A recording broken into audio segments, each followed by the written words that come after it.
হয়, কখনো মজার কখনো বা ভয়। গা ছমছম কি হয় কি হয়, কখনো মজার কখনো বা ভয়। পশু পাখি রাজা রানী ভূত পেতনি চোখের সামনে সব হাঁটবে চলবে, কথা বলবে, ঠাকুমা ঝুলি খুলবে, মজার গল্প বলবে। ঠাকুমা ঝুলি খুলবে, মজার গল্প বলবে, ঠাকুমা ঝুলি খুলবে।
সবাই এসে গেছো? এবার তাহলে চুপ করে বসো, আমি আমার ঝুলি থেকে গল্প বার করি। শোনো, এক গ্রামে এক দরিদ্র ব্রাহ্মণ আর ব্রাহ্মণী বাস করত। একদিন সেই ব্রাহ্মণ ভিক্ষে করে বাড়ি ফেরে। কি গো, আজ কিছু ভিক্ষে পেলে? একটু আতপ চাল, একবেলার অন্ন জুটেছে। আজ রাতে আবার উপবাস করতে হবে। এইভাবে তো আর চলে না। ভগবান কি আমাদের দিকে মুখ তুলে চাইবেন না? তা ভগবানই জানেন।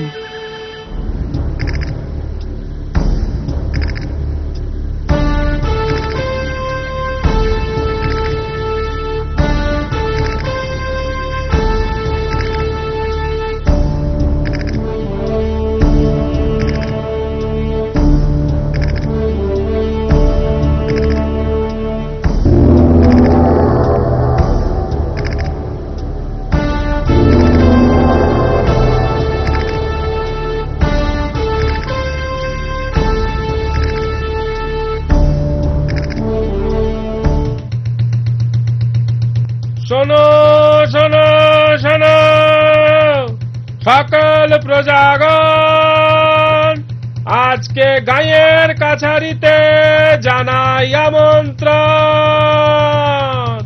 যার যেমন আরজি, নালিশ কি আবদার, সবার কথা শুনবেন আজ মহান জমিদার।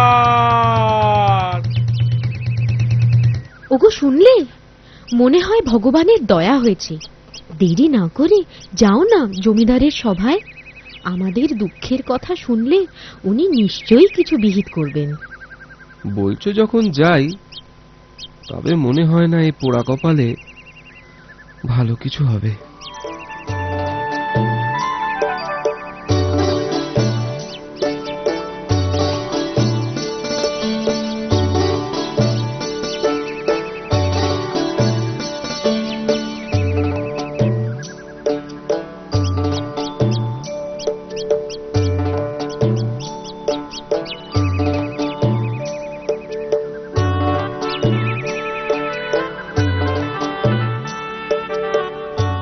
শুনেছি গায়ে নাকি ভূতের উপদ্রব।